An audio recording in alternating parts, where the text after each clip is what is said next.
आज 6 दिसंबर है और आज से ठीक 32 साल पहले 32 इयर्स पहले एक वाक़या हुआ था हमारे देश में।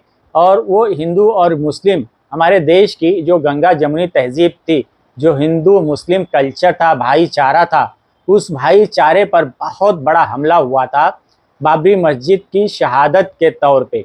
उस वक्त मरकज़ में सेंट्रल में सरकार थी नरसिम्हा राव की, जो कि कांग्रेस की गवर्नमेंट थी, और स्टेट यूपी में सरकार थी कल्याण सिंह की। कल्याण सिंह भाजपा के मुख्यमंत्री थे, भाजपा पार्टी से बिलोंग करते थे। उस वक्त अगर केंद्र सरकार कांग्रेस चाहती तो ये हादसा नहीं होता, या स्टेट गवर्नमेंट ने सुप्रीम कोर्ट में हलफनामा दिया था कि हम इस ढांचे को, बाबरी मस्जिद को नुकसान नहीं पहुंचने देंगे। सुप्रीम कोर्ट में हलफनामा देने के बावजूद बाबरी मस्जिद को शहीद कर दिया गया।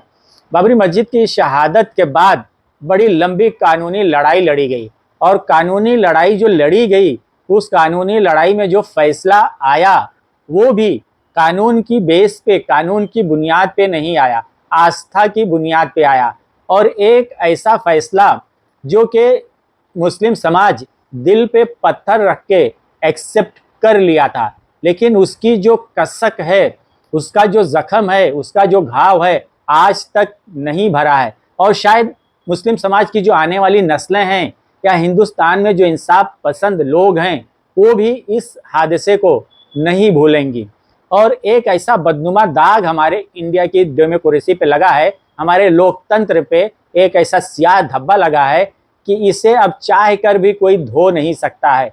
लेकिन आने वाले वक्त में ये ज़रूर कहा जाएगा कि आज जहाँ पे राम मंदिर बना हुआ है, कभी वहाँ पे मस्जिद हुआ करती थी। ये तारीखी सच्चाई है और इससे कोई झुठला नहीं सकता है। और आप सोच कर देखो, आज के 50 साल के बाद अगर सियासी हालात बदले या सियासी डेमोग्राफी बदला तो क्या सूरत हाल होगी। ये एक इस तरह से बीज झगड़े का बो दिया गया है कि हमारा देश उसी में उलझा रहेगा। और जब तक हमारे देश में इस तरह की जो फ़िरका परस्ती वाली बातें हैं, जो नफ़रत वाली बातें हैं, मस्जिदों के नीचे जो मंदिर तलाश किए जा रहे हैं, शिवलिंग तलाश किए जा रहे हैं, कहीं बुद्ध विहार तलाश किए जा रहे हैं, कहीं कुछ तलाश किया जा रहा है, तो जब तक इसके ऊपर रोक नहीं लगेगी, जो फ़िरका परस्त अनासिर हैं इस तरह की फ़िरका परस्ती का नंगा नाच नाचते रहेंगे, और हमारे देश का जो कानून है वो खामोश तमाशाई बना बैठा रहेगा, और उसके ऊपर किसी भी तरह का कोई रोक लगाने की हिम्मत नहीं दिखा पाएगा। इसलिए यहाँ अल्पसंख्यक और बहुसंख्यक की जहाँ पे लड़ाई होती है, तो वहाँ जाहिर सी बात है अल्पसंख्यक को दबा दिया जाता है, और जो बहुसंख्यक होता है उसकी बातों को ही तरजीह दी जाती है। इसीलिए जो राम मंदिर का जो आया फैसला, वो आस्था की बुनियाद पर आया। अगर आस्था की बुनियाद पर यह फैसला नहीं आया होता तो वो फैसला कुछ और होता, अलग होता। लेकिन ये बात हर एक हिंदुस्तानी को समझ लेना चाहिए कि मुस्लिम समाज का जो सोच है, उनका जो अकीदा है, उनका जो मानना है कि अगर कोई एक जगह पे मस्जिद बन गई तो वो रहती दुनिया तक, जब तक ये दुनिया है उस वक्त तक वो मस्जिद ही रहती है। उसकी जो शरई हैसियत होती है वो नहीं बदल सकती है। आज वहाँ पे राम मंदिर बन गया है, लेकिन मुस्लिम समाज आज भी ये कहता है कि मस्जिद की जो शरई हैसियत थी वो है और रहेगी। ये जो मुस्लिम समाज की सोच है, आप इसको कैसे बदलोगे? ये बात एक नज़रिए की है और सोच की है।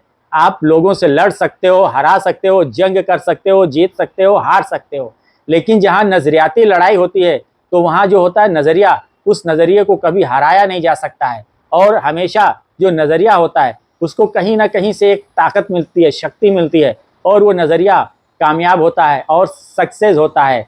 आज हमारे देश के कॉन्सेप्ट में अगर हम देखते हैं तो ये जो वाक़या हुआ है, और उसी को बेस बनाकर आज जो अलग अलग तरह की चीज़ें या जो एक्टिविटी की जा रही है, इस एक्टिविटी पे रोक लगाना, उसको बैन करना, पाबंदी लगाना, ये आज वक्त की अहम ज़रूरत है।